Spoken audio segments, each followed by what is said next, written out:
Thank you, Chairwoman Velasquez and Ranking Member Shabbat. I am Bill Rosacker, and I'm President of United Bankers Bank in Bloomington, Minnesota. I'm pleased to be here today on behalf of the Independent Community Bankers of America. On behalf of ICBA's nearly 5,000 members, I want to express our appreciation for the opportunity to testify on the important role credit cards play in supporting America's small business. Access to credit and capital is vital in today's economy. Today I will focus on 3 points. First, how community banks are able to help local small businesses run and finance their operations successfully through the use of credit cards. Second, how community banks and small businesses themselves benefit from the ability to offer credit card products. And finally, the legislative and regulatory landscape facing community banks and their small business customers. Community banks play a vital role in providing capital entrepreneurs need to succeed. In fact, community banks provide nearly a third of the total dollar amount of bank business loans under $100,000, many in the form of small business credit card products. A small business owner who chooses to do business with a community bank gains an important advantage of local decision making. Community bankers know their customers and live and work in their neighborhoods. Should a small business find itself in a tough financial situation, both the banker and the owner have a clear interest in making the business successful.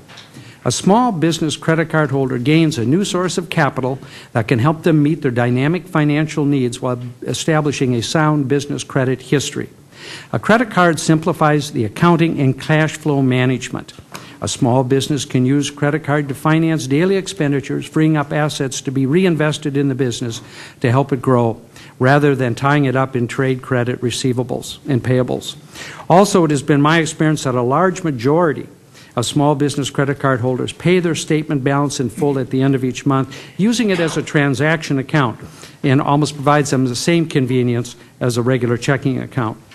A small retailer accepts credit card, improves its profitability and efficiency. For example, they are protected against many types of fraud.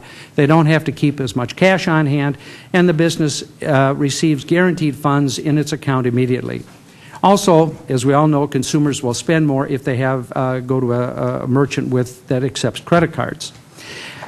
After all, increasing customer transactions is the best way to develop revenue. If a small merchant signs with a community bank, it is getting a tremendous value because of the benefits of the electronic payments and sophisticated payments network that a community banker can utilize to complete the transaction quickly and, most importantly, securely. While community banks are often lumped into a broad category of bankers, it is important to keep in mind that a community banker is a small business themselves. We face our own unique set of challenges in a very competitive marketplace.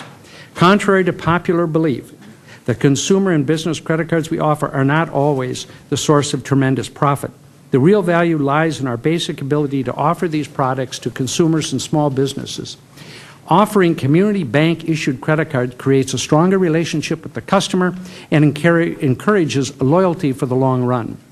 Credit cards are a very small margin product for many community banks which do not issue consumer and credit cards at the volumes near the larger issuers.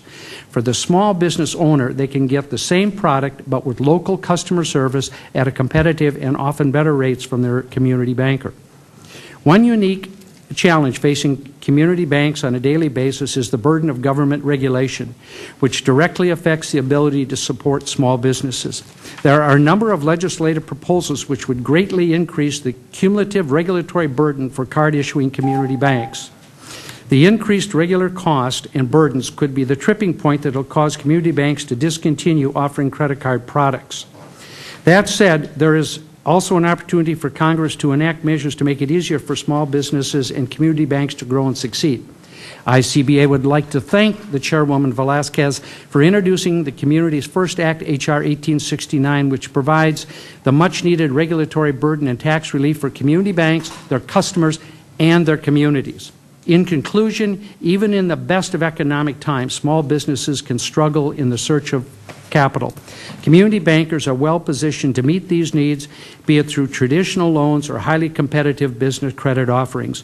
The support structure built on local decision-making and long-term relationships unique to the community bank model is a proven formula to help entrepreneurs succeed. I want to thank you for this opportunity to testify, and I look forward to your questions.